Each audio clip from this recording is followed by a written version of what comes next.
नमस्कार दर्शक बंधु मो सागर चलतु नजर पकईबा आज सकाळ केतोटी गुरुत्वपूर्ण खबर उपरे सेतिपाई वीडियोटी को शेष पर्यंत देखा मोर अनुरोध। वीडियोटी भल लगे वीडियोटी को लाइक करे, चैनल को सब्सक्राइब करे, कमेंट माध्यम जनातु आपण माने मो वीडियो केउ जिल्लारु देखुचंते। चलतु आज सकाळ खबर उपरे नजर पकईबा।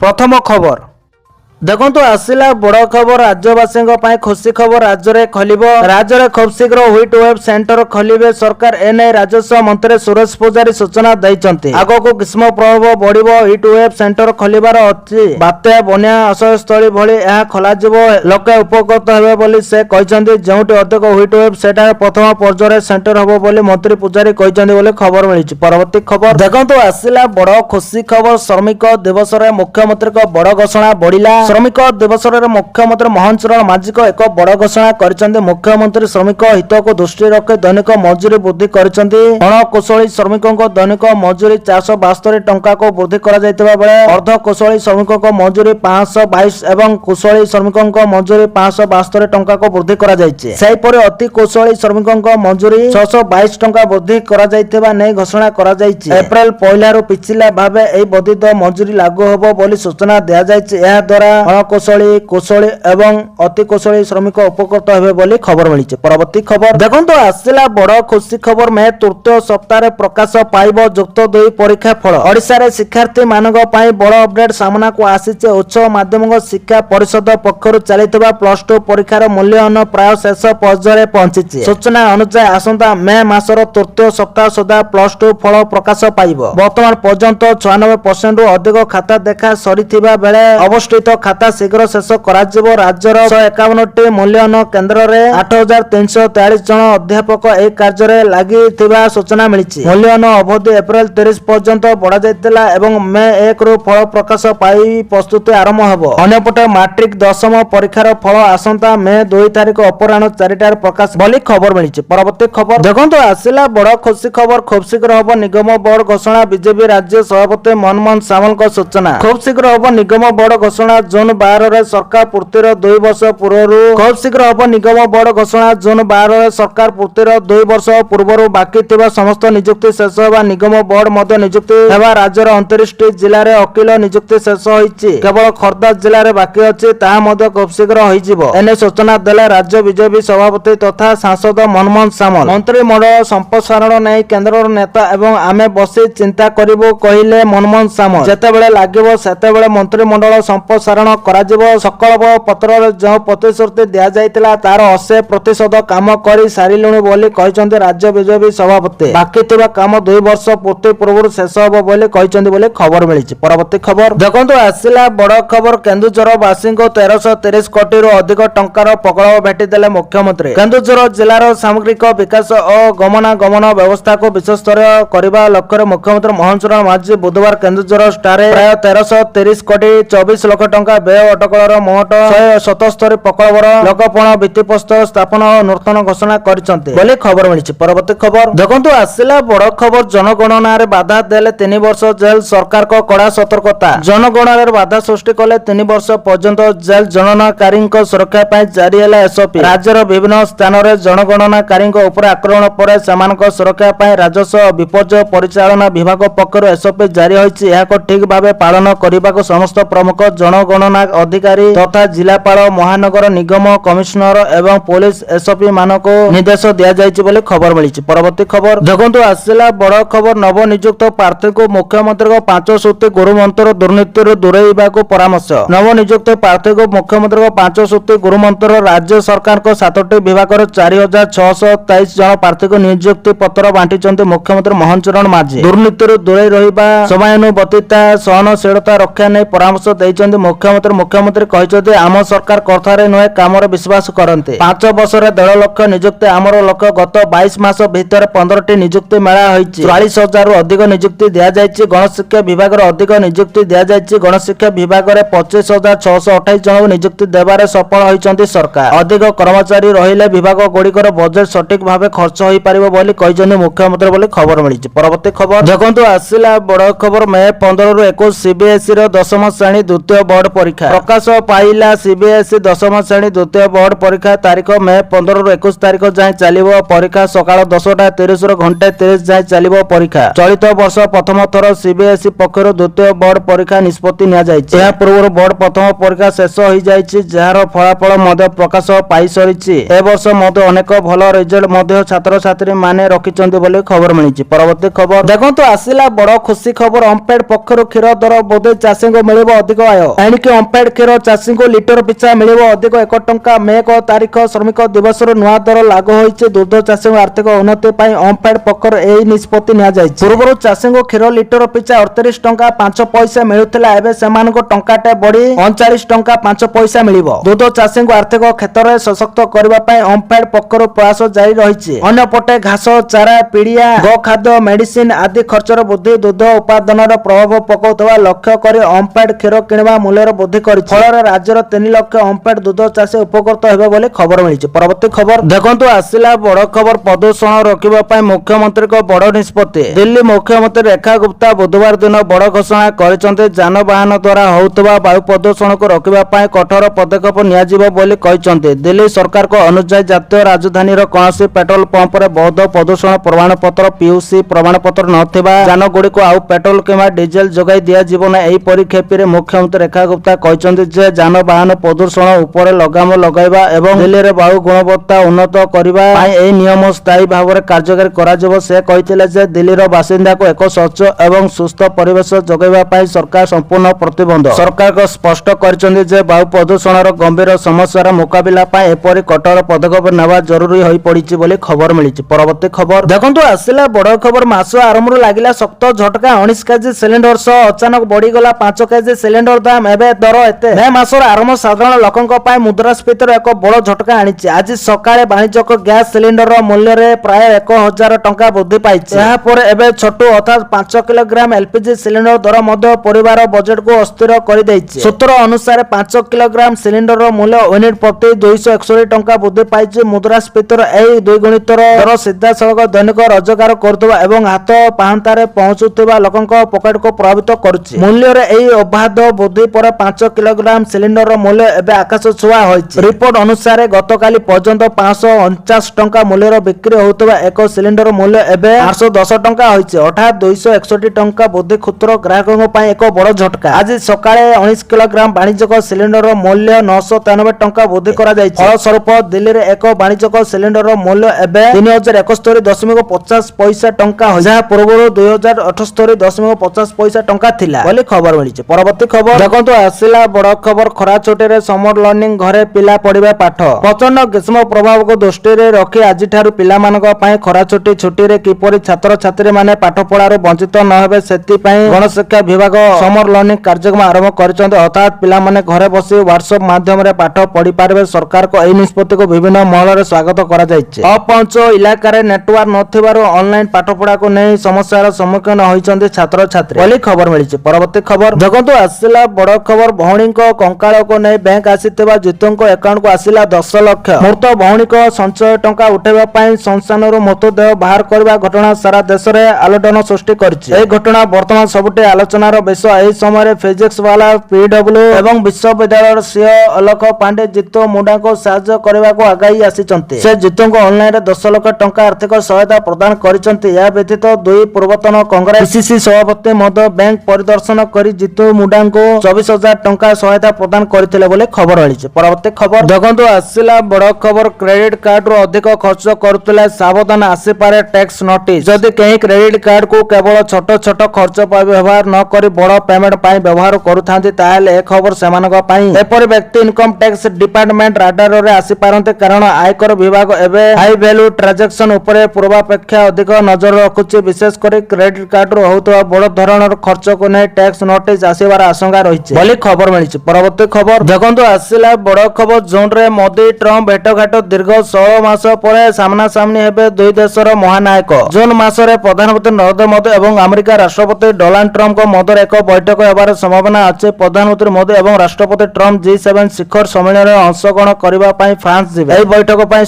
ସମସ୍ତ ପକ୍ଷ ବର୍ତ୍ତମାନ ପ୍ରସ୍ତୁତି କରୁଛନ୍ତି। ପ୍ରଧାନମନ୍ତ୍ରୀ ମୋଦି ଏବଂ ଟ୍ରମ୍ପଙ୍କ ମଧ୍ୟରେ ବୈଠକ ପୂର୍ବରୁ ଆମେରିକାର ବୈଦେଶିକ ମନ୍ତ୍ରୀ ଭାରତ ଗସ୍ତରେ ଆସିଥିବେ। ଆମେରିକାର ବୈଦେଶିକ ମନ୍ତ୍ରୀ ମାର୍କୋ ରୁବିଓ ମେ ମାସରେ ଦିଲ୍ଲୀରେ ପହଞ୍ଚିବେ ବୋଲି ଆଶା କରାଯାଉଛି। ରୁବିଓଙ୍କ ଗସ୍ତ ସମୟରେ ମୋଦି ଏବଂ ଟ୍ରମ୍ପଙ୍କ ମଧ୍ୟରେ ବୈଠକ ପାଇଁ ଚୂଡାନ୍ତ ଢାଞ୍ଚା ପ୍ରସ୍ତୁତ ହେବ। ତେବେ କହି ରଖୁଛୁ ଯେ ଦୁଇ ନେତା ଶେଷ ଥର ପାଇଁ ଫେବୃଆରୀ 2025ରେ ସାକ୍ଷାତ କରିଥିଲେ, କିନ୍ତୁ ସେମାନେ ପରସ୍ପର ସହିତ ଟେଲିଫୋନ ମାଧ୍ୟମରେ ଯୋଗାଯୋଗ ଜାରି ରଖିଛନ୍ତି। G7 ଶିଖର ସମ୍ମିଳନୀ ଫ୍ରାନ୍ସର ଇଭିଏନ୍ରେ ଅନୁଷ୍ଠିତ ହେବାର କାର୍ଯ୍ୟକ୍ରମ ଅଛି। ଏହି ବୈଠକ 15 ଜୁନ 17 ଜୁନ ପର୍ଯ୍ୟନ୍ତ ଅନୁଷ୍ଠିତ ହେବ ବୋଲି ଖବର ମିଳିଛି। ପରବର୍ତ୍ତୀ ଖବର ଦେଖନ୍ତୁ, ଆସିଲା ବଡ଼ ଖବର। ଆଜିଠାରୁ ଭିତରକନିକା ଜାତୀୟ ଉଦ୍ୟାନ ପର୍ଯ୍ୟଟନଙ୍କ ପାଇଁ ବନ୍ଦ। ଓଡ଼ିଶାର ପ୍ରସିଦ୍ଧ ପର୍ଯ୍ୟଟନ ସ୍ଥଳୀ ଭିତରକନିକା ଜାତୀୟ ଉଦ୍ୟାନ ଆଜିଠାରୁ ପର୍ଯ୍ୟଟକଙ୍କ ପାଇଁ ବନ୍ଦ ରହିବ। ବଉଳା କୁମ୍ଭୀରଙ୍କ ପ୍ରଜନନ କାରଣରୁ ଆସନ୍ତା ଜୁଲାଇ 31 ତାରିଖ ଦୀର୍ଘ 3 ମାସ ଧରି ଭିତରକନିକାକୁ ବନ୍ଦ ରଖାଯିବ। ରାଜନଗର ବନଖଣ୍ଡ ଅଧିକାରୀ ଏନେଇ ସୂଚନା ଦେଇଛନ୍ତି। ଏହି ସମୟ ହେଉଛି ବିରଳ ବଉଳା କୁମ୍ଭୀରଙ୍କ ପ୍ରଜନନ ଋତୁ। କୁମ୍ଭୀରମାନେ ଅଣ୍ଡା ଦେବା ପାଇଁ ବସା ତିଆରି କରିଥାନ୍ତି। ପ୍ରଜନନ ସମୟରେ କୁମ୍ଭୀରମାନେ ସାଧାରଣତଃ ଅଧିକ ହିଂସ ହୋଇଯାଆନ୍ତି। ପର୍ଯ୍ୟଟନକ ଯାତାୟାତ ଏବଂ ମଟର ଚାଳିତ ବୋଟର ଶବ୍ଦ ଦ୍ୱାରା ସେମାନଙ୍କ ପ୍ରଜନନ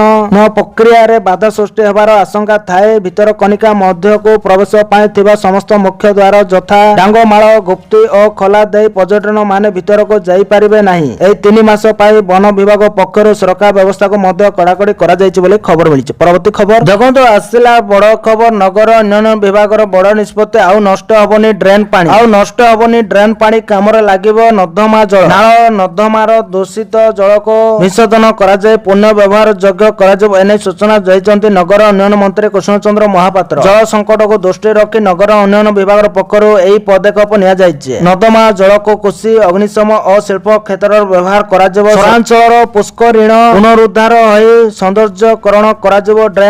ଡ୍ରେନ୍ରେ ବହି ଯାଉଥିବା ଦୂଷିତ ପାଣିକୁ କିଭଳି ବିଶୋଧନ କରାଯାଇ ପୁନଃ ବ୍ୟବହାର କରାଯାଇ ପାରିବ, ସେ ନେଇ ଖୁବ୍ ଶୀଘ୍ର କାର୍ଯ୍ୟ ଆରମ୍ଭ ହେବ ବୋଲି କହିଛନ୍ତି ମନ୍ତ୍ରୀ କୃଷ୍ଣ ମହାପାତ୍ର ବୋଲି ଖବର ମିଳିଛି। ପରବର୍ତ୍ତୀ ଖବର ଦେଖନ୍ତୁ, ଆସିଲା ବଡ଼ ଖବର। ସଙ୍କଟ ସମୟରେ ପଡ଼ୋଶୀ ଦେଶକୁ ଭାରତ ସହାୟତାର ହାତ। ପଶ୍ଚିମ ଏସିଆ ଯୁଦ୍ଧ ଯୋଗୁଁ ଭାରତର କ୍ଷୁଦ୍ର ପଡ଼ୋଶୀ ଦେଶ ମାଳଦ୍ୱୀପ ଭୟଙ୍କର ଆର୍ଥିକ ସଙ୍କଟ ଦେଇ ଗତି କରୁଛି। କିନ୍ତୁ ପୂର୍ବ ଭଳି ଭାରତ ପୁଣି ଥରେ ନିଜର ନେବରହୁଡ୍ ଷ୍ଟାଫ୍ ପଡ଼ୋଶୀ ପ୍ରଥମ ନୀତି ଅନୁଯାୟୀ ମାଳଦ୍ୱୀପକୁ ସେହି ଯୋଜନାର ଲାଭ ପହଞ୍ଚାଇଛି, ଯାହା ପ୍ରାୟ 12 ବର୍ଷ ହେବ ଅଟକି ରହିଥିଲା। ଭାରତ ଦକ୍ଷିଣ ଏସୀୟ ଆଞ୍ଚଳିକ ସହଯୋଗ ସଂଘ ସାର୍କ ଫ୍ରେମୱାର୍କ କନେକ୍ଟିଂ ସାଫି ଅଧୀନରେ ତୁରନ୍ତ 3000 କୋଟି ଟଙ୍କା ଉଠାଣ ପାଇଁ ମଞ୍ଜୁରୀ ଦେଇଛି ବୋଲି ଖବର ମିଳିଛି। ପରବର୍ତ୍ତୀ ଖବର ଦେଖନ୍ତୁ, ଆସିଲା ବଡ଼ ଖବର। ୟୁରୋପ ଓ ୟୁଏଇ ଗସ୍ତରେ ଯିବେ ପ୍ରଧାନମନ୍ତ୍ରୀ ନରେନ୍ଦ୍ର ମୋଦି। ପ୍ରଧାନମନ୍ତ୍ରୀ ନରେନ୍ଦ୍ର ମୋଦି ଏହି ମାସରେ ୟୁରୋପ ଓ ୟୁଏଇ ଗସ୍ତରେ ଯାଇପାରନ୍ତି। ମେ 15-20 ତାରିଖ ଭିତରେ ପ୍ରଧାନମନ୍ତ୍ରୀ ୟୁରୋପର 4ଟି ଦେଶ ନେଦରଲ୍ୟାଣ୍ଡ, ସ୍ୱିଡେନ, ନରୱେ ଓ ଇଟାଲୀ ଗସ୍ତ କରିପାରନ୍ତି। ଏହି ଗସ୍ତ ଅବସରରେ ମୋଦି ନରୱେରେ ହେବାକୁ ଥିବା ତୃତୀୟ ଭାରତ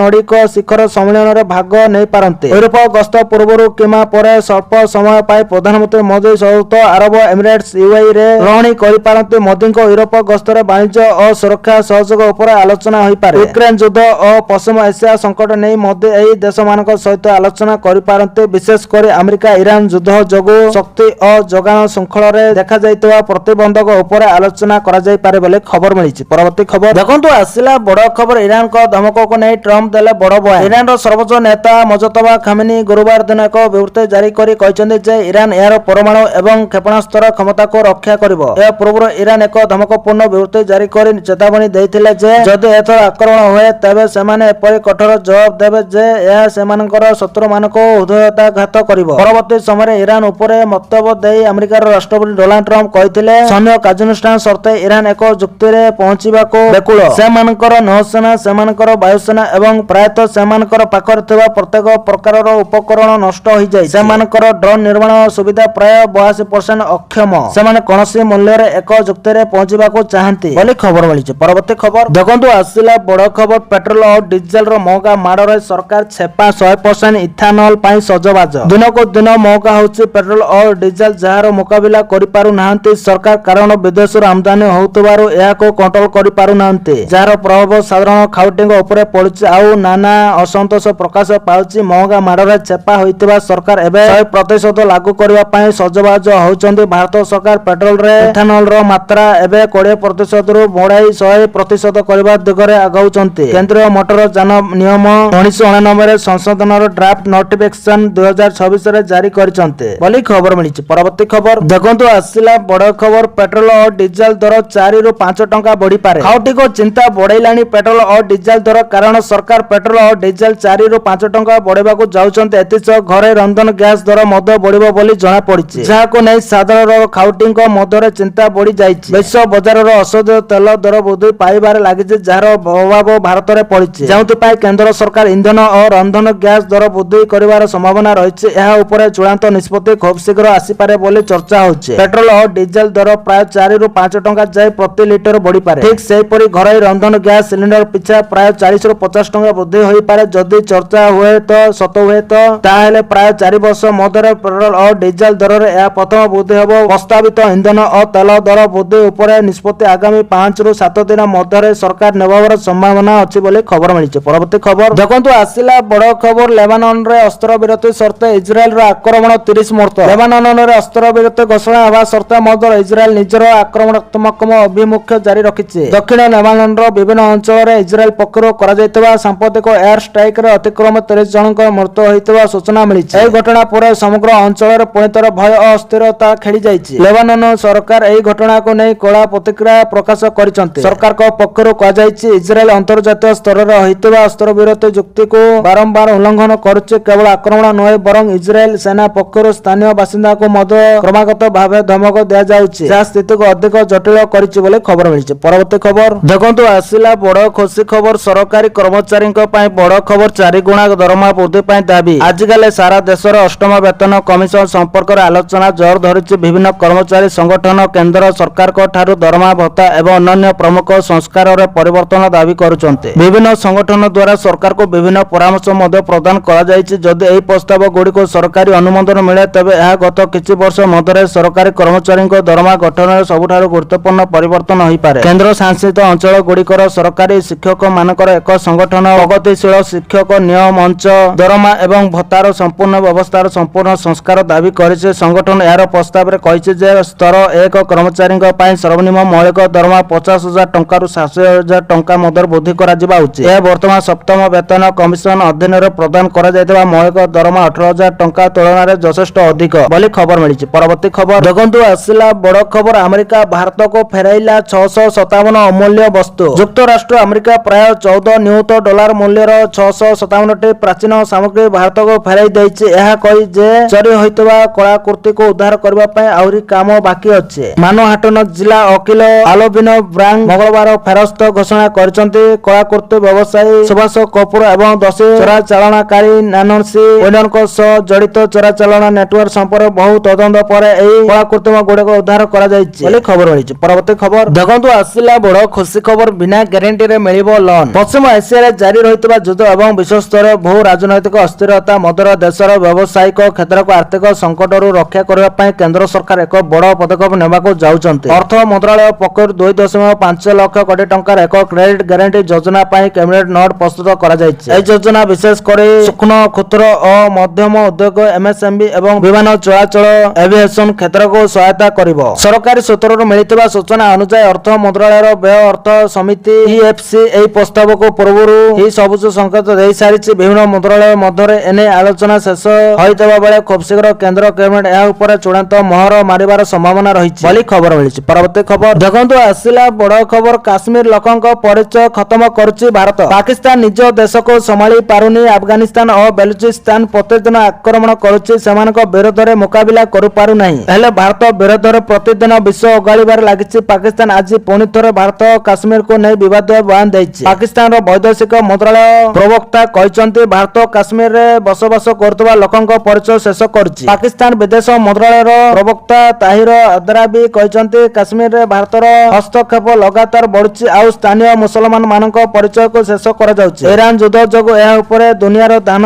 ଯାଉନାହିଁ। ବହିରେ ମଧ୍ୟ କାଶ୍ମୀର ବିଷୟରେ ଯାହା ସବୁ ଲେଖାଯାଇଥିଲା ତାହା ସବୁ ବଦଳାଇ ଦିଆଯାଉଛି ବୋଲି ସେ କହିଛନ୍ତି। ତାହିର ଆହୁରି କହିଛନ୍ତି, ଭାରତ ସରକାର କେବଳ କାଶ୍ମୀରରେ ଡେମୋଗ୍ରାଫିକ ପରିବର୍ତ୍ତନ କରୁନାହାନ୍ତି, ବରଂ ଉର୍ଦ୍ଦୁ ଭାଷା ଓ ମୁସଲମାନ ମାନଙ୍କ ସଂସ୍କୃତିକୁ ଶେଷ କରିବାକୁ ଚେଷ୍ଟା କରୁଛନ୍ତି। ଉର୍ଦ୍ଦୁ ଭାଷା ସମଗ୍ର ଭାରତ ସମେତ ଉପମହାଦ୍ୱୀପରେ ବସବାସ କରୁଥିବା ମୁସଲମାନ ମାନଙ୍କ ପରିଚୟ ଥିଲା। ଏହା ଉପରେ ହେଉଥିବା ଆକ୍ରମଣକୁ ରୋକାଯିବା ଉଚିତ ଥିଲା ବୋଲି ସେ କହିଛନ୍ତି ବୋଲି ଖବର ମିଳିଛି। ପରବର୍ତ୍ତୀ ଖବର ଦେଖନ୍ତୁ, ଆସିଲା ବଡ଼ ଖବର। ସତର୍କ ହୋଇଯାଆନ୍ତୁ, ଏହି ସବୁ ଜିଲ୍ଲାରେ ହୋଇପାରେ କୁଆପଥର ବର୍ଷା। ଆଗାମୀ 6 ଦିନ ପର୍ଯ୍ୟନ୍ତ ରାଜ୍ୟର ଅଧିକାଂଶ ଜିଲ୍ଲାରେ କାଳବୈଶାଖୀ ହେବାର ସମ୍ଭାବନା ରହିଛି। ଏଥିସହିତ କୁଆପଥର ମାଡ଼ ହୋଇପାରେ, ଯାହା ଫଳରେ ତାପମାତ୍ରା 2 ରୁ 3 ଡିଗ୍ରୀ ପର୍ଯ୍ୟନ୍ତ କମିବ ଆଉ ତାତିରୁ ମିଳିବ ବଡ଼ ଆଶ୍ୱସ୍ତି। ଏନେଇ ସତର୍କ ସୂଚନା ଜାରି କରିଛି ଭୁବନେଶ୍ୱର ଆଞ୍ଚଳିକ ପାଣିପାଗ କେନ୍ଦ୍ର। ଭୁବନେଶ୍ୱର ଆଞ୍ଚଳିକ ପାଣିପାଗ କେନ୍ଦ୍ର ଜାରି କରିଥିବା ବୁଲେଟିନ ଅନୁସାରେ ଆସନ୍ତାକାଲି ସକାଳ 8ଟା ପର୍ଯ୍ୟନ୍ତ ଗଜପତି, ରାୟଗଡ଼ା, କଳାହାଣ୍ଡି, ନବରଙ୍ଗପୁର, କୋରାପୁଟ, ମାଲକାନଗିରି, ମୟୂରଭଞ୍ଜ ଓ ବାଲେଶ୍ୱର ଜିଲ୍ଲାରେ କେତେକ ସ୍ଥାନରେ କାଳବୈଶାଖୀ ସହ କୁଆପଥରର ମାଡ଼ ହେବାର ସମ୍ଭାବନା ରହିଛି। ଏଥିସହ ଘଣ୍ଟା ପ୍ରତି 50ରୁ 60 କିମି ବେଗରେ ପବନ ବହିପାରେ। ସେଥିପାଇଁ ଅରେଞ୍ଜ ୱାର୍ଣ୍ଣିଂ ଜାରି କରାଯାଇଛି। ଠିକ୍ ସେହିପରି ଗଞ୍ଜାମ, କନ୍ଧମାଳ, ବୌଦ୍ଧ, ନୂଆଗଡ଼, ଅନୁଗୁଳ, ଖୋର୍ଦ୍ଧା, ପୁରୀ, କଟକ, ଢେଙ୍କାନାଳ, ଯାଜପୁର, ଜଗତସିଂହପୁର, କେନ୍ଦ୍ରାପଡ଼ା, ଭଦ୍ରକ, କେନ୍ଦୁଝର ଓ ସୁନ୍ଦରଗଡ଼ ଜିଲ୍ଲାରେ କେତେକ ସ୍ଥାନରେ କାଳବୈଶାଖୀ ହେବାର ସମ୍ଭାବନା ରହିଛି। ଏଥିସହ ଘଣ୍ଟା ପ୍ରତି 40ରୁ 50 କିମି ବେଗରେ ପବନ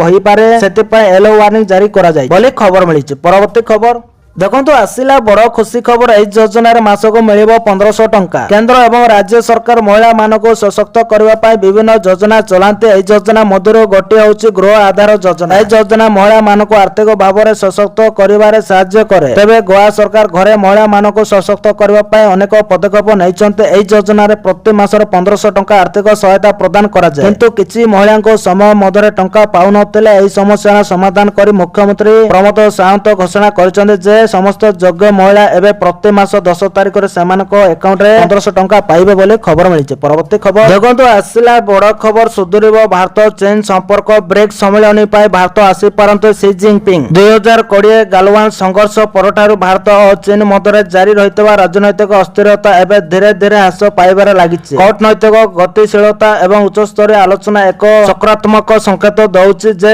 ଚୀନ ରାଷ୍ଟ୍ରପତି ସି ଜିନପିଙ୍ଗ ଚଳିତ ବର୍ଷ ଭାରତରେ ଆୟୋଜିତ ବ୍ରିକ୍ସ ସମ୍ମିଳନୀରେ ଯୋଗ ଦେବାକୁ ନୂଆଦିଲ୍ଲୀ ଗସ୍ତ କରିପାରନ୍ତି। ଯଦି ଏହି ଗସ୍ତ ସଫଳ ହୁଏ ତେବେ ଏହା ଗାଲୱାନ ବିବାଦ ପରେ ଦୁଇ ପ୍ରତିଦ୍ୱନ୍ଦ୍ୱୀ ରାଷ୍ଟ୍ର ମଧ୍ୟରେ ବିଶ୍ୱାସ ଗଠନ ଦିଗରେ ଏକ ଐତିହାସିକ ମାଇଲଖୁଣ୍ଟ ସାବ୍ୟସ୍ତ ହେବ ବୋଲି ଖବର ମିଳିଛି। ପରବର୍ତ୍ତୀ ଖବର ଦେଖନ୍ତୁ, ଆସିଲା ବଡ଼ ଖବର। ସ୍ୱତନ୍ତ୍ର ଅଧିବେଶନରେ ବର୍ଷିଲେ ମୁଖ୍ୟମନ୍ତ୍ରୀ। ବିଧାନସଭା ସ୍ୱତନ୍ତ୍ର ଅଧିବେଶନରେ ପ୍ରବଳ ବର୍ଷିଛନ୍ତି ମୁଖ୍ୟମନ୍ତ୍ରୀ ମୋହନ ଚରଣ ମାଝୀ। ମୁଖ୍ୟମନ୍ତ୍ରୀ କହିଛନ୍ତି ମହିଳାକୁ ଉଚିତ ନ୍ୟାୟ ଦେବାରେ ଅବହେଳା କରାଯାଇଛି। ଆଲୋଚନାକୁ ଆଗାଇ ଆସିବା ବଦଳରେ ନକାରାତ୍ମକ ମନ୍ତବ୍ୟ ଦେଉଛନ୍ତି। କଂଗ୍ରେସ ନିଜ ସରକାର ସମୟରେ ମହିଳା ବିଲ୍ ପାସ୍ କରିନଥିଲା। ବିଜେଡି ବି ପଞ୍ଚାୟତ ସ୍ତରରେ ମହିଳାଙ୍କ ସଂରକ୍ଷଣ କଥା କହି ବାବା ନେଉଛି। ବିଧାୟକ କିମ୍ବା ଏମପି କଥା ଆସିଲା ବେଳେ ପଞ୍ଚକୁଞ୍ଚା କାହିଁକି? ମହିଳାଙ୍କୁ ସଂରକ୍ଷଣ ମିଳିଲେ ବଡପଣ୍ଡାଙ୍କର ସଂରକ୍ଷଣ ଅଧିକାର କ୍ଷୁଣ୍ଣ ହୁଏନି। ଏପର୍ଯ୍ୟନ୍ତ ମହିଳାକୁ ବିଧାନସଭା କି ସଂସଦକୁ ପଠାଯାଇନି। ଉଚିତ ସମ୍ମାନ ମିଳିନି। ରାଷ୍ଟ୍ରପତି, କେନ୍ଦ୍ର ଅର୍ଥମନ୍ତ୍ରୀ ଓ ଉପମୁଖ୍ୟମନ୍ତ୍ରୀ ଉଦାହରଣ ଦେଇ ମୁଖ୍ୟମନ୍ତ୍ରୀ କହିଛନ୍ତି ନାରୀ ଶକ୍ତି ବନ୍ଧନର ଆବଶ୍ୟକତା ଅଛି। ବିରୋଧୀ ଏଥିରେ ବ୍ରେକ୍ ଲଗାଇଛନ୍ତି। ଏହାର ଉଚିତ ଜବାବ ମହିଳାମାନେ ଦେବେ। ବିରୋଧୀ ଦଳ ନେତା ଚିଠି ଲେଖି ଉତ୍ତର ମାଗିଥିଲେ ତାଙ୍କ ଆଶଙ୍କା ନିରର୍ଥକ ବୋଲି ମୁଖ୍ୟମନ୍ତ୍ରୀ କହିଛନ୍ତି ବୋଲି ଖବର ମିଳିଛି। ପରବର୍ତ୍ତୀ ଖବର ଦେଖନ୍ତୁ, ଆସିଲା ବଡ଼ ଖୁସି ଖବର। ବଲାଙ୍ଗୀରରେ 25ଟା ହେବ ଅତ୍ୟାଧୁନିକ ସୂତା ଉତ୍ପାଦନ ୟୁନିଟ୍। ପଶ୍ଚିମ ଓଡ଼ିଶାର ଶିଳ୍ପ ପରିବେଶକୁ ସୁଦୃଷ୍ଟ କରିବା ପାଇଁ ବୁଧବାର ରାଜ୍ୟ କ୍ୟାବିନେଟ୍ ଏକ ଗୁରୁତ୍ୱପୂର୍ଣ୍ଣ ପଦକ୍ଷେପ ନେଇଛି। ଲୋକସେବା ଭବନରେ ଅନୁଷ୍ଠିତ ରାଜ୍ୟ କ୍ୟାବିନେଟ୍ ବୈଠକ ପରେ ମୁଖ୍ୟ ଶାସନ ସଚିବ ଅନୁଗର୍ଗ ଗଣମାଧ୍ୟମକୁ କହିଛନ୍ତି ଶ୍ରୀ ଅମ୍ବିକା କଟ୍ନି ପ୍ରାଇଭେଟ ଲିମିଟେଡ୍ ଦ୍ୱାରା ବଲାଙ୍ଗୀର ଜିଲ୍ଲାରେ ଏକ ଅତ୍ୟାଧୁନିକ ସୂତା ଉତ୍ପାଦନ ୟୁନିଟ୍ ପ୍ରତିଷ୍ଠା କରିବା ପାଇଁ ସରକାର ନିଷ୍ପତ୍ତି ନେଇଛନ୍ତି। ଏହି ପ୍ରକଳ୍ପ କେବିକେ ଅଞ୍ଚଳ ଏବଂ ଆଖାଖି ଜିଲ୍ଲାଗୁଡ଼ିକରେ ଉଚ୍ଚ ମୂଲ୍ୟର ଶିଳ୍ପ କାର୍ଯ୍ୟକଳାପକୁ ପ୍ରୋତ୍ସାହିତ କରିବା ଦିଗରେ ଏକ ଗୁରୁତ୍ୱପୂର୍ଣ୍ଣ ପଦକ୍ଷେପ ନେବ ବୋଲି ଖବର ମିଳିଛି। ପରବର୍ତ୍ତୀ ଖବର ଦେଖନ୍ତୁ, ଆସିଲା ବଡ଼ ଖବର। ଉମରକୋଟ ଗ୍ୟାସ୍ ସମସ୍ୟାର ହେଲା ସମାଧାନ। ଏବେ 45 ନୁହେଁ 25 ଦିନରେ ମିଳିବ ସିଲିଣ୍ଡର। ଉମରକୋଟ ବାସୀଙ୍କ ପାଇଁ ଖୁସି ଖବର। ଦୀର୍ଘ ଦିନରୁ ଲାଗି ରହିଥିବା ରନ୍ଧନ ଗ୍ୟାସ୍ ସମସ୍ୟାର ଅନ୍ତ ଘଟିଛି। ଏଣିକି ଉପଭୋକ୍ତାଙ୍କୁ ଗ୍ୟାସ୍ ପାଇଁ ଆଉ 45 ଦିନ ଅପେକ୍ଷା କରିବାକୁ ପଡ଼ିବନି। ମାତ୍ର 25 ଦିନରେ ମିଳିବ ସିଲିଣ୍ଡର। ମଧ୍ୟପ୍ରାଚ୍ୟ ଯୁଦ୍ଧର ପ୍ରଭାବ ଅଳରେ ଗ୍ୟାସ୍ ବଣ୍ଟନ ଅବଧି ବଢ଼ାଇ ଦିଆଯାଇଥିବାରୁ ଲୋକେ ଅସନ୍ତୁଷ୍ଟ ଥିଲେ। ରାସ୍ତାକୁ ଓହ୍ଲାଇ ପ୍ରତିବାଦ ମଧ୍ୟ କରୁଥିଲେ ବିରୋଧୀ ଦଳ। ତେବେ ପ୍ରଶାସନର ହସ୍ତକ୍ଷେପ ପରେ ଏବେ ସ୍ୱାଭାବିକ ହୋଇଛି ବ୍ୟବସ୍ଥା। ନବରଙ୍ଗପୁର ଜିଲ୍ଲା ଉମରକୋଟ ସହର ଦୀର୍ଘ ଦିନ ଏବେ ଏଠାରେ ରନ୍ଧନ ଗ୍ୟାସର ସୁଗମ ବଣ୍ଟନକୁ ନେଇ ଦେଖାଦେଇଥିଲା ବିବାଦ। ବିଶ୍ୱ ବଜାରର ପେଟ୍ରୋଲ ଜାତ ଦ୍ରବ୍ୟର ସଙ୍କଟ ଏବଂ ମଧ୍ୟପ୍ରାଚ୍ୟ ଯୁଦ୍ଧର ପ୍ରଭାବ ଦର୍ଶାଇ ପ୍ରଶାସନ ପକ୍ଷରୁ ସହରାଞ୍ଚଳ ଉପଭୋକ୍ତାଙ୍କୁ ଗ୍ରାମାଞ୍ଚଳ ତାଲିକାରେ ଅନ୍ତର୍ଭୁକ୍ତ କରାଯାଇଥିଲା। ଏଥିସହ ଗ୍ୟାସ୍ ବୁକିଂର ସମୟ ସୀମା 25 ଦିନରୁ ବଢ଼ାଇ 45 ଦିନ କରିଦିଆଯାଇଥିଲା, ଯାହାକୁ ବିରୋଧ କରି ଗତ 17 ତାରିଖରେ କଂଗ୍ରେସ ଓ ସ୍ଥାନୀୟ ଲୋକେ ରାସ୍ତା ଅବରୋଧ କରି ପ୍ରତିବାଦ କରିଥିଲେ ବୋଲି ଖବର ମିଳିଛି। ପରବର୍ତ୍ତୀ ଖବର ଦେଖନ୍ତୁ, ଆସିଲା ବଡ଼ ଖବର। ଆମେରିକା ଆଣୁଛି କଡ଼ା ଆଇନ। ମନ୍ଦିରର ଗଣ୍ଡଗୋଳ କଲେ ଫସିବେ। ଆମେରିକାରେ ବାସ କରୁଥିବା ହିନ୍ଦୁଙ୍କ ଆସ୍ଥା ଓ ବିଶ୍ୱାସ ଉପରେ ସବୁବେଳେ ପ୍ରହାର ହେଉଛି। ପ୍ରତିଶୋଧ ପରାୟଣ ହୋଇ ମନ୍ଦିର, ଗୁରୁଦ୍ୱାର ଓ ଅନ୍ୟାନ୍ୟ ପୂଜା ସ୍ଥଳକୁ ଆକ୍ରମଣ କରାଯାଉଛି। ଏପରିକି ମନ୍ଦିର ପୂଜକ ଓ ଶ୍ରଦ୍ଧାଳୁଙ୍କୁ ନାନା ହଇରାଣ ହରକତ କରାଯାଉଛି। ଏବେ ଏଥିରେ ଲାଗିବ ବ୍ରେକ୍। କାରଣ ଆମେରିକାର ସଂସଦରେ ଅଳ୍ପ ଅଳ୍ପ ସଂଖ୍ୟକଙ୍କ ପୂଜା ସ୍ଥଳ ଗୁଡିକର ସୁରକ୍ଷା ପାଇଁ ଏକ ବିଲ୍ ପ୍ରସ୍ତୁତ କରାଯାଇଛି, ଯାହାର ଉଦ୍ଦେଶ୍ୟ ମନ୍ଦିର, ଗୁରୁଦ୍ୱାର ସହିତ ଅନ୍ୟାନ୍ୟ ପୂଜା ସ୍ଥଳ ଗୁଡିକୁ ସୁରକ୍ଷା ଦେବା। ବିଲ୍ରେ ପୂଜା ସ୍ଥଳ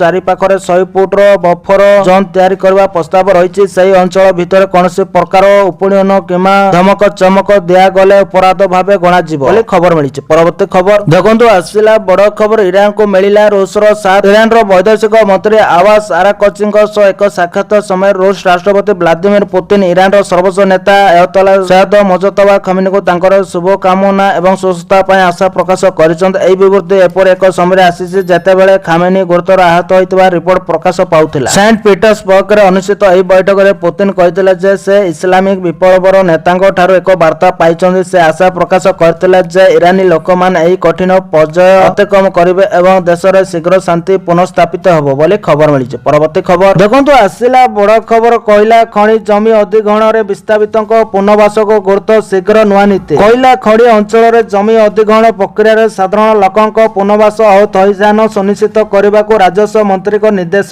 ଏନେଇ ଖୁବ୍ ଶୀଘ୍ର ଆସିବ ନୂଆ ପୁନର୍ବାସ ଏବଂ ଥଇଥାନ ନୀତି। ଲୋକସେବା ଭବନଠାରେ ରାଜସ୍ୱ ଓ ବିପର୍ଯ୍ୟୟ ପରିଚାଳନା ମନ୍ତ୍ରୀ ସୁରେଶ ପୂଜାରୀଙ୍କ ଅଧ୍ୟକ୍ଷତାରେ କୋଇଲା ଖଣି ଥିବା ଜିଲ୍ଲାମାନଙ୍କର ତାପଜ ଶକ୍ତି ତଥା ଅନ୍ୟାନ୍ୟ ପ୍ରକଳ୍ପରେ ଜମି ଅଧିଗ୍ରହଣ, ସାଧାରଣ ଲୋକଙ୍କ ପୁନର୍ବାସ ଓ ଥଇଥାନ ସମ୍ପର୍କରେ ଏକ ଉଚ୍ଚସ୍ତରୀୟ ସମୀକ୍ଷା ବୈଠକ ଅନୁଷ୍ଠିତ ହୋଇଯାଇଛି। ଏଥିରେ ଅନୁଗୁଳ, ଝାରସୁଗୁଡ଼ା, ସୁନ୍ଦରଗଡ଼, ସମ୍ବଲପୁର ଜିଲ୍ଲାର ଖଣି ଖନନ ଏବଂ ତାପଜ ଶକ୍ତି ପ୍ରକଳ୍ପ ନିମନ୍ତେ ଜମି ଅଧିଗ୍ରହଣ ସମ୍ବନ୍ଧିତ ବିଭିନ୍ନ ସମସ୍ୟା ସମ୍ପର୍କରେ ସବିଶେଷ ଆଲୋଚନା କରାଯାଉଥିଲା ବୋଲି ଖବର ମିଳିଛି। ପରବର୍ତ୍ତୀ ଖବର ଦେଖନ୍ତୁ, ଆସିଲା ବଡ ଖବର। ଟ୍ରମ୍ପଙ୍କ ଉପରକୁ କେ ଚଳାଇଥିଲେ ଗୁଳି, ଫଟୋ ସେୟାର କଲେ ଟ୍ରମ୍ପ। ଆମେରିକା ରାଷ୍ଟ୍ରପତି ଟ୍ରମ୍ପଙ୍କ ରାତ୍ରି ଭୋଜନ ପାର୍ଟି ଉପରେ ଆକ୍ରମଣ ସାରା ଆମେରିକାରେ ଆତଙ୍କ ସୃଷ୍ଟି କରିଛି। ଏବେ ପ୍ରଶ୍ନ ଉଠୁଛି, ଟ୍ରମ୍ପଙ୍କ ପାର୍ଟି ଉପରେ ଗୁଳି ଚଳାଇ କିଏ ଆତଙ୍କ ସୃଷ୍ଟି କରିଥିଲେ? ସେ କିପରି ଅସ୍ତ୍ରଶସ୍ତ୍ର ଧରି ହଲରେ ପହଞ୍ଚିଲେ ଏବଂ ରାଷ୍ଟ୍ରପତିଙ୍କ ସୁରକ୍ଷା କେଉଁଠାରେ ଗଲା? ଏହି ପ୍ରଶ୍ନ ଗୁଡିକ ଆମେରିକା ପୋଲିସ, ହୋଟେଲ ସୁରକ୍ଷା ଏବଂ ଗୁପ୍ତ ସେବାକୁ ଟାର୍ଗେଟ କରୁଛି। ଗୁପ୍ତ ସେବା ଆକ୍ରମଣକାରୀଙ୍କୁ ଗୁଳି କରି ଜୀବନ୍ତ ଧରିଛି। ବର୍ତ୍ତମାନ ତାଙ୍କୁ ପଚରାଉଚରା କରାଯାଉଛି ଏବଂ ଆକ୍ରମଣ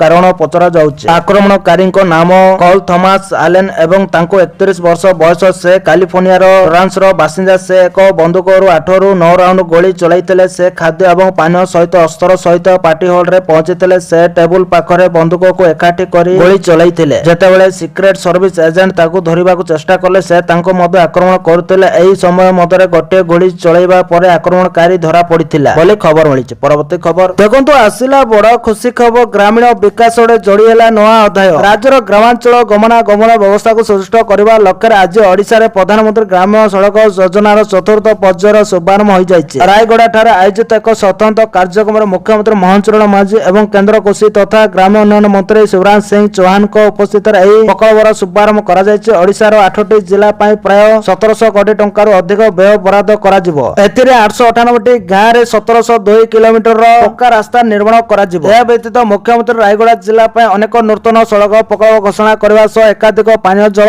ଓ ଭିତ୍ତିଭୂମି ପ୍ରକଳ୍ପର ଉଦ୍ଘାଟନ କରିଛନ୍ତି। ମୁଖ୍ୟମନ୍ତ୍ରୀ ନିଜ ଅଭିଭାଷଣରେ କହିଛନ୍ତି ଯେ ଗ୍ରାମାଞ୍ଚଳର ବିକାଶ ବିନା ସମୃଦ୍ଧ ଓଡ଼ିଶାର ପରିକଳ୍ପନା ଅସମ୍ଭବ। ପୂର୍ବତନ ପ୍ରଧାନମନ୍ତ୍ରୀ ସ୍ୱର୍ଗତ ଅଟଳ ବିହାରୀ ବାଜପେୟୀଙ୍କ ଦୂରଦୃଷ୍ଟିକୁ ସାକାର କରିବା ପାଇଁ ରାଜ୍ୟ ସରକାର ପ୍ରଧାନମନ୍ତ୍ରୀ ଗ୍ରାମ୍ୟ ସଡକ ଯୋଜନା 4 ମାଧ୍ୟମରେ ଅଣସଂଶୋଧିତ ଗ୍ରାମଗୁଡିକୁ ମୁଖ୍ୟ ସର୍ତ୍ତରେ ସାମିଲ କରିବାକୁ ଲକ୍ଷ୍ୟ ରଖିଛନ୍ତି ବୋଲି ଖବର ମିଳିଛି। ପରବର୍ତ୍ତୀ ଖବର ଦେଖନ୍ତୁ, ଆସିଲା ବଡ ଖୁସି ଖବର। ବଡ ଗେମ୍ ଖେଳିଦେଲେ ମୋଦି। 16 ବର୍ଷର ଅପେକ୍ଷା ପରେ ନ୍ୟୁଜିଲାଣ୍ଡ ସହ କରିଦେଲେ ଡିଲ୍। ଭାରତ ଏବଂ ନ୍ୟୁଜିଲାଣ୍ଡ ଏକ ଐତିହାସିକ ମୁକ୍ତ ବାଣିଜ୍ୟ ଚୁକ୍ତିନାମା ସ୍ୱାକ୍ଷର କରିଛନ୍ତି। ଏହି ଚୁକ୍ତିନାମା ଅନୁଯାୟୀ ନ୍ୟୁଜିଲାଣ୍ଡକୁ ରପ୍ତାନି କରୁଥିବା ଭାରତଙ୍କ 100% ଶୁଳ୍କ ଛାଡ଼ ପାଇବେ। ନ୍ୟୁଜିଲାଣ୍ଡରୁ ଭାରତକୁ ଆସୁଥିବା 95% ସାମଗ୍ରୀ ଉପରେ ଶୁଳ୍କ ଛାଡ଼ କିମ୍ବା ହ୍ରାସ କରାଯିବ। ବାଣିଜ୍ୟ ମନ୍ତ୍ରୀ ପୀୟୂଷ ଗୋୟଲ ଏବଂ ନ୍ୟୁଜିଲାଣ୍ଡ ବାଣିଜ୍ୟ ମନ୍ତ୍ରୀ ଡଟ୍ ମର୍କେନ୍ ଉପସ୍ଥିତିରେ ଏହି ଚୁକ୍ତିନାମା ସ୍ୱାକ୍ଷରିତ ହୋଇଥିଲା। ଦୁଇ ଦେଶ ମଧ୍ୟରେ ଆଲୋଚନା 2010ରେ ଆରମ୍ଭ ହୋଇଥିଲା, କିନ୍ତୁ 9 ପର୍ଯ୍ୟନ୍ତ ପର୍ଯ୍ୟାୟ ପରେ 2015ରେ ବନ୍ଦ ହୋଇଯାଇଥିଲା। ସେଗୁଡ଼ିକୁ ମାର୍ଚ୍ଚ 2025ରେ ପୁନଃ ଆରମ୍ଭ କରାଯାଇଥିଲା ଏବଂ ଗତ ବର୍ଷ ଡିସେମ୍ବରରେ ଚୂଡ଼ାନ୍ତ କରାଯାଇଥିଲା। 16 ମାର୍ଚ୍ଚ 2025ରେ ଆରମ୍ଭ ହୋଇଥିବା ଏହି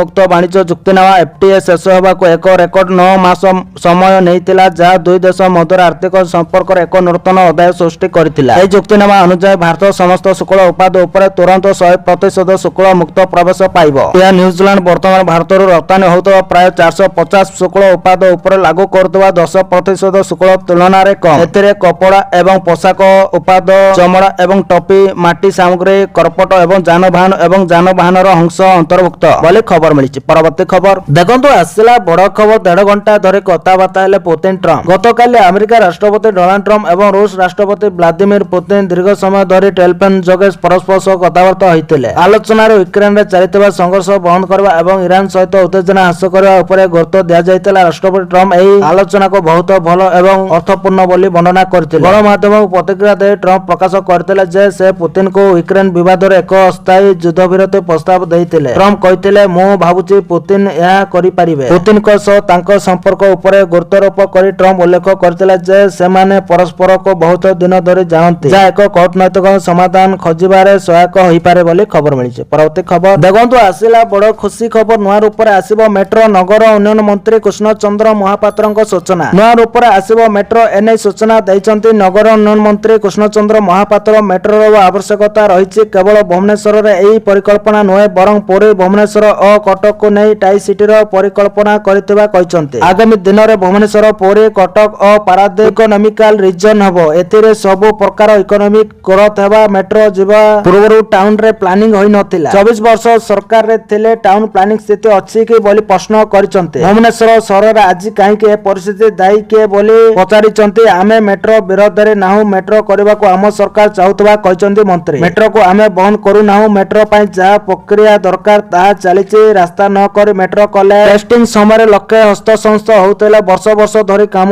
ଚାଲିଥିଲେ କଣ ହୋଇଥାନ୍ତା। ମେଟ୍ରୋ କରିବା ପାଇଁ ବିକଳ୍ପ ରାସ୍ତାର ଆବଶ୍ୟକତା। ଆମକୁ କେନ୍ଦ୍ର ସରକାରଙ୍କ ସହାୟତା ନେବାର ଅଛି। ତାର ପ୍ଲାନ ଟେକ୍ନୋଲୋଜି ଆମକୁ ଗ୍ରହଣ କରିବାର ଅଛି ବୋଲି ଖବର ମିଳିଛି। ପରବର୍ତ୍ତୀ ଖବର ଦେଖନ୍ତୁ, ଆସିଲା ବଡ଼ ଖୁସି ଖବର। ଚାଷୀଙ୍କ ଆକାଉଣ୍ଟକୁ ଆସିଲା 2000 ଟଙ୍କା। ପବିତ୍ର ଅକ୍ଷୟ ତୃତୀୟା ଅବସରରେ ରାଜ୍ୟ ସ୍ତରୀୟ କୃଷକ ଦିବସ ଉତ୍ସବ ପାଳନ ଅବସରରେ ମୁଖ୍ୟମନ୍ତ୍ରୀ ମୋହନ ଚରଣ ମାଝୀ ସିଏମ କିଷାନର ସହାୟତା ରାଶି ଚାଷୀଙ୍କୁ ପ୍ରଦାନ କରିଛନ୍ତି। 50 ଲକ୍ଷରୁ ଉର୍ଦ୍ଧ୍ୱ ଚାଷୀଙ୍କୁ ପାଖାପାଖି 1000 କୋଟି ଟଙ୍କାର ସହାୟତା ରାଶି ବାଣ୍ଟିଛନ୍ତି ମୁଖ୍ୟମନ୍ତ୍ରୀ ମୋହନ ଚରଣ ମାଝୀ। ଅକ୍ଷୟ ତୃତୀୟା ଉପଲକ୍ଷେ ଅକ୍ଷିମୁଠି ଅନୁକୂଳ କରିବା ପରେ ମୁଖ୍ୟମନ୍ତ୍ରୀ ମୋହନ ଚରଣ ମାଝୀ ନାମମାତ୍ର କ୍ଷୁଦ୍ର ଏବଂ ଭୂମିହୀନ ଚାଷୀଙ୍କ ଖାତାକୁ ସିଏମ କିଷାନ ଟଙ୍କା ପଠାଇଛନ୍ତି। 1000 କୋଟିରୁ ଉର୍ଦ୍ଧ୍ୱ ଟଙ୍କା ଚାଷୀଙ୍କ ଆକାଉଣ୍ଟକୁ ଟଙ୍କା ଆସିଛି। ସୂଚନା ମୁତାବକ କଟକ ସ୍ଥିତ କେନ୍ଦ୍ର ଧାନ ଗବେଷଣା କେନ୍ଦ୍ର ପରିସରରେ ମୁଖ୍ୟମନ୍ତ୍ରୀ ମୋହନ ଚରଣ ମାଝୀ ଏହା ପ୍ରଦାନର ଶୁଭାରମ୍ଭ କରିଛନ୍ତି। ରାଜ୍ୟର 41,68,582 ଚାଷୀଙ୍କୁ ଖରିଫ ସହାୟତା ପ୍ରଦାନ କରାଯାଇଛି। ଚାଷୀମାନଙ୍କୁ ଏହା ପାଇଁ ମେସେଜ ଯାଇଛି। ଯଦି ଆପଣ କୌଣସି ମେସେଜ ପାଇନାହାନ୍ତି ତେବେ ନିଜ ବ୍ୟାଙ୍କ ଶାଖାକୁ ଯାଇ ମଧ୍ୟ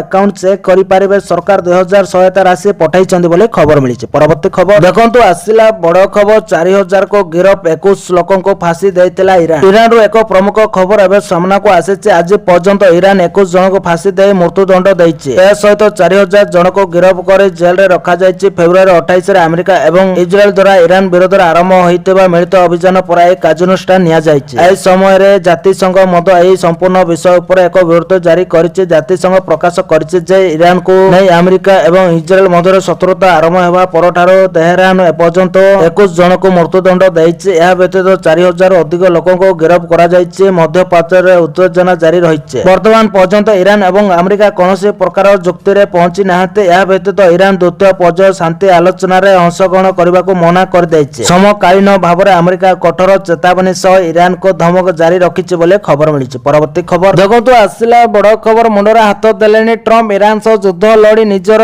କରି ବସିଲେଣି ବଡ଼ କ୍ଷତି। ଆମେରିକାର ରାଷ୍ଟ୍ରପତି ଡୋନାଲ୍ଡ ଟ୍ରମ୍ପଙ୍କ ଲୋକପ୍ରିୟତା ହ୍ରାସ ପାଉଛି। ରୟଟର୍ସ ଏବଂ ଇପସସ୍ ଦ୍ୱାରା କରାଯାଇଥିବା ଏକ ନୂତନ ସର୍ଭେ ଅନୁଯାୟୀ ଟ୍ରମ୍ପଙ୍କ ଅନୁମୋଦନ ରେଟିଂ 34%କୁ ହ୍ରାସ ପାଇଛି, ଯାହା ତାଙ୍କ ବର୍ତ୍ତମାନର କାର୍ଯ୍ୟକଳାପର ସର୍ବନିମ୍ନ ସ୍ତର। ପୂର୍ବରୁ 15ରୁ 20 ଏପ୍ରିଲ ମଧ୍ୟରେ କରାଯାଇଥିବା ଏକ ସର୍ଭେରେ ଏହା 36% ଥିଲା। ଏହି ସର୍ଭେ 4 ଦିନ ଧରି ଚାଲିଥିଲା ଏବଂ ଅଧିକାଂଶ ପ୍ରତିକ୍ରିୟା ଶନିବାର ରାତିରେ ହ୍ୱାଇଟ୍ ହାଉସ୍ କର୍ପୋରେସନ ଡିପାର୍ଟମେଣ୍ଟ ଘଟିଥିବା ଗୁଳିକାଣ୍ଡ ଘଟଣା ପୂର୍ବରୁ ସଂଗ୍ରହ କରାଯାଇଥିଲା। ଜାନୁଆରୀ 2025ରେ ଟ୍ରମ୍ପ ଦାୟିତ୍ୱ ଗ୍ରହଣ କରିବା ସମୟରେ ତାଙ୍କର ଅନୁମୋଦନ ମୂଲ୍ୟାଙ୍କନ 47% ଥିଲା, କିନ୍ତୁ ସେବେଠାରୁ ଏହା ନିରନ୍ତର ହ୍ରାସ ପାଇଛି ବୋଲି ଖବର ମିଳିଛି। ପରବର୍ତ୍ତୀ ଖବର ଦେଖନ୍ତୁ, ଆସିଲା ବଡ଼ ଖବର। ଭଲ ମଧ୍ୟସ୍ଥତା କରିପାରିଲନି ପାକିସ୍ତାନ। ମଧ୍ୟସ୍ଥିତାରୁ ଶରୀଫ ଓ ମୁନିର ଆଉଟ୍। ଇରାନ ଆମେରିକା ବିବାଦ ମଧ୍ୟରେ ପାକିସ୍ତାନକୁ ଏକ ବଡ଼ ଝଟକା ଲାଗିଛି। ଦୁଇ ଦେଶ ମଧ୍ୟରେ ଯୁଦ୍ଧ ବିରତି ପାଇଁ ମଧ୍ୟସ୍ଥତା କରିଥିବା ପାକିସ୍ତାନକୁ ଏବେ ମଧ୍ୟସ୍ଥିତାରୁ ବିଦା କରାଯାଇଛି। ଇସଲାମାବାଦରେ ଦୁଇ ପର୍ଯ୍ୟାୟ ବିଫଳ ଆଲୋଚନା ପରେ ଇରାନ ଏବଂ ଆମେରିକା ପାକିସ୍ତାନ ଉପରେ ବିଶ୍ୱାସ ହରାଇଛନ୍ତି। ଏବେ ଆମେରିକା ସିଧାସଳଖ ଇରାନ ସହିତ ଆଲୋଚନା କରୁଛି। ଅଲ୍ ଜାଜିରା ଅନୁଯାୟୀ ଆମେରିକା ରାଷ୍ଟ୍ରପତି ଡୋନାଲ୍ଡ ଟ୍ରମ୍ପ କହିଛନ୍ତି ଯେ ଆମେରିକା ଏବେ ପାକିସ୍ତାନରେ ଆଲୋଚନା କରିବା ପରିବର୍ତ୍ତେ ଇରାନ ସହିତ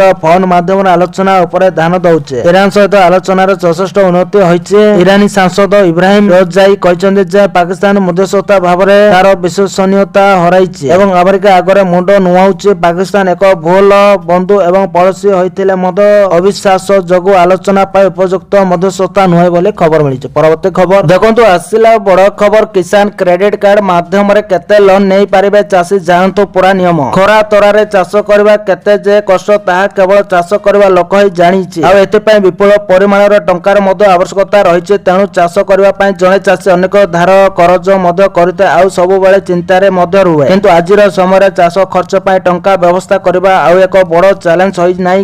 କିଷାନ କ୍ରେଡିଟ୍ କାର୍ଡ KCC ଯୋଜନା ଏହି କ୍ଷେତ୍ରରେ ଏକ ବରଦାନ ଭାବରେ ଉଭା ହୋଇଛି। ଏହି ଯୋଜନା ମାଧ୍ୟମରେ ଚାଷୀମାନେ ସେମାନଙ୍କର କୃଷି ଆବଶ୍ୟକତା ପୂରଣ କରିବା ପାଇଁ ଅତି କମ ସୁଧ ହାରରେ ସହଜରେ ବଡ଼ ଋଣ ପାଇପାରିବେ। ଏହି ଯୋଜନାର ସବୁଠାରୁ ସ୍ୱତନ୍ତ୍ର ବୈଶିଷ୍ଟ୍ୟ ହେଉଛି ଏହାର ବର୍ଦ୍ଧିତ ସୀମା, ଯାହା ଅଧୀନରେ ଚାଷୀମାନେ ଏବେ 5 ଲକ୍ଷ ଟଙ୍କା ପର୍ଯ୍ୟନ୍ତ ଋଣ ପାଇପାରିବେ। ଏହା ଉଲ୍ଲେଖନୀୟ ଯେ ପୂର୍ବରୁ ଏହି ସୀମା ମାତ୍ର 3 ଲକ୍ଷ ଟଙ୍କା ପର୍ଯ୍ୟନ୍ତ ସୀମିତ ଥିଲା। ଚାଷୀମାନେ କୌଣସି ଆର୍ଥିକ ଚାପର ସମ୍ମୁଖୀନ ନ ହୋଇ ବହୁତ ଚାଷ କାର୍ଯ୍ୟରେ ନିୟୋଜିତ ହେବା ଏବଂ ଆଧୁନିକ ପ୍ରଯୁକ୍ତିବିଦ୍ୟା ବ୍ୟବହାର କରିବା ପାଇଁ ସରକାର ଏହି ସୀମା ବୃଦ୍ଧି କରିଛନ୍ତି। ବିନା ଗ୍ୟାରେଣ୍ଟି ଋଣ ବିଷୟରେ କହିବାକୁ ଗଲେ ଚାଷୀମାନେ ଏବେ କୌଣସି ସୁରକ୍ଷା ପ୍ରଦାନ ନ କରି କିମ୍ବା ସେମାନଙ୍କର ଜମି ବନ୍ଧକ ରଖି 1.60 ଲକ୍ଷ ପର୍ଯ୍ୟନ୍ତ ଋଣ ପାଇପାରିବେ। ତଥାପି ଯଦି ଆପଣଙ୍କୁ ଆପଣଙ୍କର ଚାଷ କାର୍ଯ୍ୟକୁ ବିସ୍ତାର କରିବା ପାଇଁ ଅତିରିକ୍ତ ଟଙ୍କାର ଆବଶ୍ୟକତା ହୁଏ, ତେବେ ଆପଣ ଆପଣଙ୍କର ଜମି ରେକର୍ଡ ଉପସ୍ଥାପନ କରି ସର୍ବାଧିକ 5 ଲକ୍ଷ ଟଙ୍କା ପର୍ଯ୍ୟନ୍ତ ସୀମା ପାଇପାରିବେ ବୋଲି ଖବର ମିଳିଛି। ପରବର୍ତ୍ତୀ ଖବର ଦେଖନ୍ତୁ, ଆସିଲା ବଡ଼ ଖବର। ଇରାନ ଯୁଦ୍ଧ ଯୋଗୁଁ ପାକିସ୍ତାନ ଅର୍ଥନୀତି ବ୍ୟାପକ ପ୍ରଭାବିତ। ଇରାନ ଯୁଦ୍ଧର ବ୍ୟାପକ ପ୍ରଭାବିତ ସାରା ବିଶ୍ୱ ଉପରେ ପଡ଼ିଥିବା ବେଳେ ପାକିସ୍ତାନ ପାଇଁ ଏହା ଶକ୍ତ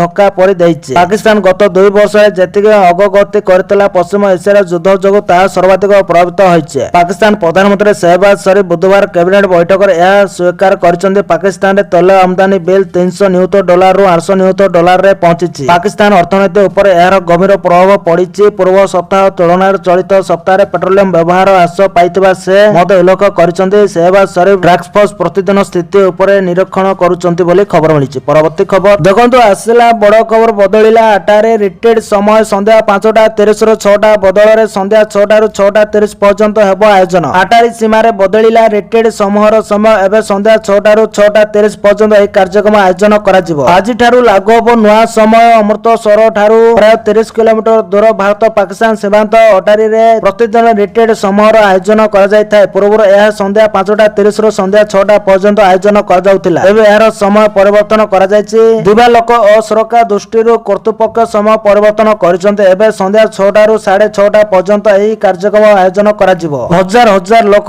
ଏହା ଉପଭୋକ୍ତ କରିଥାନ୍ତି। ନୂଆ ସମୟ ଅନୁସାରେ ନିର୍ଦ୍ଧାରିତ ସମୟ ପୂର୍ବରୁ ପହଞ୍ଚିବା ପାଇଁ ପରାମର୍ଶ ଦିଆଯାଇଛି ବୋଲି ଖବର ମିଳିଛି। ପରବର୍ତ୍ତୀ ଖବର ଦେଖନ୍ତୁ, ଆସିଲା ବଡ଼ ଖୁସି ଖବର। ଇନ୍ଧନ, ଗ୍ୟାସ ଓ ପେଟ୍ରୋଲ ଡିଜେଲ ଯୋଗାଣର ସ୍ଥିତି ସମୀକ୍ଷା କଲେ ମନ୍ତ୍ରୀ କହିଲେ ସ୍ଥିତି ଏବେ ସ୍ୱାଭାବିକ। ଖାଦ୍ୟ ଯୋଗାଣ ଓ ଖାଉଟି କଲ୍ୟାଣ ମନ୍ତ୍ରୀ ଶ୍ରୀ କୃଷ୍ଣଚନ୍ଦ୍ର ପାତ୍ର ଆଜି ରାଜ୍ୟରେ ଇନ୍ଧନ, ଗ୍ୟାସ ଏବଂ ପେଟ୍ରୋଲ ଡିଜେଲର ଉପଯୁକ୍ତ ଯୋଗାଣର ସ୍ଥିତି ସମୀକ୍ଷା କରିଛନ୍ତି। ଲୋକସଭା ଭବନ ସ୍ଥିତ କାର୍ଯ୍ୟାଳୟରେ ମନ୍ତ୍ରୀ Shri Patra HPCL, IOCL, BPCL, Adani group ଆଦି ବିଭିନ୍ନ ଇନ୍ଧନ ବିତରଣକାରୀ ସଂସ୍ଥାର ପ୍ରତିନିଧିମାନଙ୍କ ସହ ଆଲୋଚନା କରିବା ସହ ରାଜ୍ୟରେ ରନ୍ଧନ ଗ୍ୟାସ, ପେଟ୍ରୋଲ ଓ ଡିଜେଲ ଯୋଗାଣ ସମ୍ପର୍କିତ ସ୍ଥିତି ବାବଦରେ ବିସ୍ତୃତ ଭାବରେ ଅବଗତ ହୋଇଥିଲେ। ବୈଠକରୁ ଜଣାପଡ଼ିଛି ଯେ ବର୍ତ୍ତମାନ ଘରୋଇ ରନ୍ଧନ ଗ୍ୟାସ ଯୋଗାଣ ସମ୍ପୂର୍ଣ୍ଣ ସ୍ୱାଭାବିକ ରହିଛି। ଘରୋଇ ଖାଉଟି ମାନେ ଗ୍ୟାସ ସିଲିଣ୍ଡର ବୁକିଂ କରିବାର ନିର୍ଦ୍ଧାରିତ ସମୟ ମଧ୍ୟରେ ଗ୍ୟାସ ପାଇପାରୁଛନ୍ତି। ଗ୍ୟାସ ସଂକଟ ନେଇ ଲୋକଙ୍କ ମଧ୍ୟରେ ଥିବା ଭୟ ବର୍ତ୍ତମାନ ଦୂର ହୋଇଛି। ସେହିଭଳି ଅଣଘରୋଇ ତଥା ବାଣିଜ୍ୟିକ କ୍ଷେତ୍ରର 80% ପର୍ଯ୍ୟନ୍ତ ଗ୍ୟାସ ଯୋଗାଣ ସମ୍ଭବ ହୋଇପାରୁଛି ବୋଲି ଖବର ମିଳିଛି। ପରବର୍ତ୍ତୀ ଖବର ଦେଖନ୍ତୁ, ଆସିଲା ବଡ଼ ଖୁସି ଖବର। ଲାଗୁ ହେଲା 60% ମହଙ୍ଗା ଭତ୍ତା। ସରକାର ଜାରି କଲେ ଆଦେଶ ମିଳିବ ଏରିୟର। କେନ୍ଦ୍ର ସରକାରୀ କର୍ମଚାରୀଙ୍କ ପାଇଁ ଖୁସି ଖବର। ସରକାର ଜାରି କଲେ ନୂଆ ଆଦେଶ, ଏରିୟର ମଧ୍ୟ ପ୍ରଦାନ କରାଯିବ। ହଁ ଆଜ୍ଞା, କେନ୍ଦ୍ର ସରକାରୀ କର୍ମଚାରୀଙ୍କ 60% ମହଙ୍ଗା ଭତ୍ତା ଆଜିଠାରୁ କାର୍ଯ୍ୟକାରୀ ହୋଇଛି। କେନ୍ଦ୍ର ସରକାର ଏନେଇ ନିର୍ଦ୍ଦେଶ ଜାରି କରିଛନ୍ତି। ଏହି ମହଙ୍ଗା ଭତ୍ତା 1 ଜାନୁଆରୀ 2024 ରୁ କାର୍ଯ୍ୟକାରୀ ହେବ ବୋଲି ବିବେଚନା କରାଯାଉଥିଲା। 2 ଦିନ ପୂର୍ବରୁ ସରକାର କେନ୍ଦ୍ର ସରକାରୀ କର୍ମଚାରୀଙ୍କ ପାଇଁ ମହଙ୍ଗା ଭତ୍ତା 2% ବୃଦ୍ଧି ଘୋଷଣା କରିଥିଲେ। ପୂର୍ବରୁ ମହଙ୍ଗା ଭତ୍ତା 58% ଥିଲା। କେନ୍ଦ୍ର ସରକାରୀ କର୍ମଚାରୀମାନେ ଦୀର୍ଘ ଦିନ ଧରି ଏହି ଭତ୍ତା ବୃଦ୍ଧି ପାଇଁ ଦାବି କରି ଆସୁଥିଲେ, କିନ୍ତୁ ଏଥର ମହଙ୍ଗା ଭତ୍ତା ବୃଦ୍ଧି ସମ୍ପର୍କରେ ଘୋଷଣା ବହୁତ ବିଳମ୍ବ ହୋଇଛି। ଏହି ବୃଦ୍ଧି କର୍ମଚାରୀଙ୍କ ଦରମା ଉପରେ ସିଧାସଳଖ ପ୍ରଭାବ ପକାଇବ। ଉଦାହରଣ ସ୍ୱରୂପ, ଯଦି ଜଣେ କର୍ମଚାରୀଙ୍କ ମୂଳ ଦରମା 50,000 ଟଙ୍କା ହୁଏ, ତେବେ ସେମାନେ ପ୍ରତି ମାସରେ ପ୍ରାୟ 1,000 ଟଙ୍କା ଅତିରିକ୍ତ ପାଇବେ। ଏହି ବୃଦ୍ଧି ମୁଦ୍ରାସ୍ଫୀତି ମଧ୍ୟରେ ସରକାରୀ କର୍ମଚାରୀଙ୍କ ଆୟକୁ କିଛି ଆଶ୍ୱସ୍ତି ପ୍ରଦାନ କରୁଥିବା ଭାରତରେ ଦେଖାଯାଉଛି। ଏହି 2% ବୃଦ୍ଧି ସରକାରଙ୍କ ନିୟମିତ ଦ୍ୱିବାର୍ଷିକ ସମାୟୋଜନ ପ୍ରଣାଳୀର ଏକ ଅଂଶ, ଯାହା ମାଧ୍ୟମରେ ଏହା କର୍ମଚାରୀଙ୍କ ପ୍ରକୃତ ଆୟକୁ ସୁରକ୍ଷିତ ରଖେ ଏବଂ ବୃଦ୍ଧି ପାଉଥିବା ମୁଦ୍ରାସ୍ଫୀତିର ବୋଝକୁ ସେମାନଙ୍କ ଉପରେ ଭାରି ହେବାକୁ ରୋକେ ବୋଲି ଖବର ମିଳିଛି। ପରବର୍ତ୍ତୀ ଖବର ଦେଖନ୍ତୁ, ଆସିଲା ବଡ଼ ଖୁସି ଖବର। ଗର୍ଭବତୀ ମହିଳାଙ୍କୁ ସରକାର ଦେବେ 11,000 ଟଙ୍କା। ମହିଳାଙ୍କ ପାଇଁ ନିୟମିତ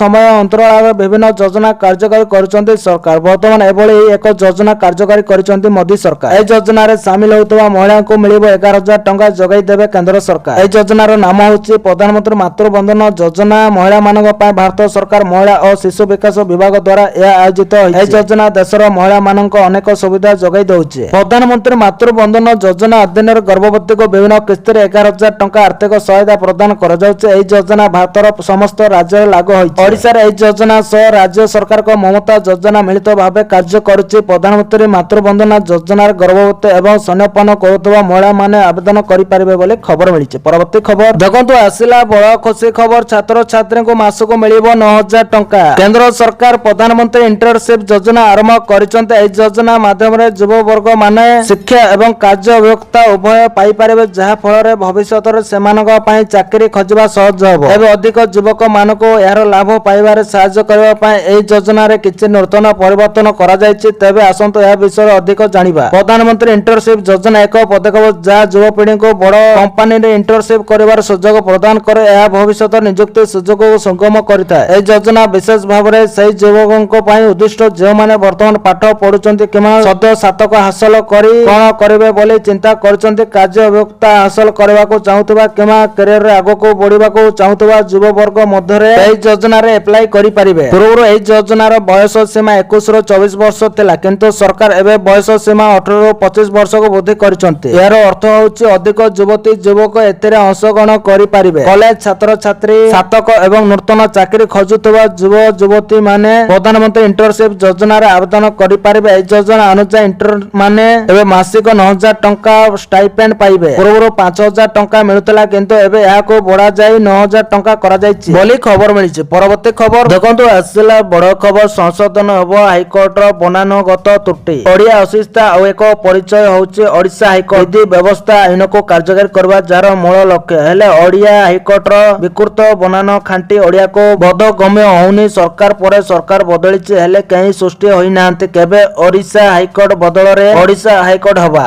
ओडिशा छाड़ी इंग्रज गलेनी हेले एबे भी तांकर छाप जाइनी। 1936 रे स्वतंत्र भाषा भित्तिक प्रदेशर मान्यता पाइथिले भी एबे ओडिया भाषार विकृत लेखा हटिनी। ओडिया भाषा रे प्रशासनिक कार्य करबा दिगर गुरुत्व दउचंती मोहन सरकार। एपरिक 23 जिल्लार इंग्राजी बनानगत त्रुटि संशोधन पाई मध्य प्रस्ताव मागिचंती, हेले सरकार को नजर आडू आଳରେ रही जायछि ओडिशा हाईकोर्ट। नजर पकांतु हाईकोर्ट रो ए दोष उपरे दाउ दाउ होई दूरରୁ दिसुछि विकृत ओडिया, जेउटी आईन सर्वोपरि विचारपति न्याय दउचंती सेठी ओडिया भाषा परिचय खोजुछि। बहु विलंब हेले बे राजस्व विभाग ओडिशा हाईकोर्ट रो बनानगत त्रुटि संशोधन पाई तत्परता देखाइचंती। राजस्व मंत्री एने कहिचंती खूब शीघ्र हाईकोर्ट विचारपतिक सहित आलोचना कराजिबो और खूब शीघ्र यार संशोधन कराजिबो। जटिल प्रक्रिया हेले भी यार संशोधन कराजिबो बोले खबर मिलिछि। तो दर्शक बंधु ए थिला आज सकाळर केतोटी गुरुत्वपूर्ण खबर। जदि वीडियोटी भल लागिछि लाइक करबा सहित हम चैनल को सब्सक्राइब करंतु और वीडियो को शेयर करंतु। वीडियोटी संपूर्ण देखिथिबारु आपण मानको बहुत बहुत धन्यवाद।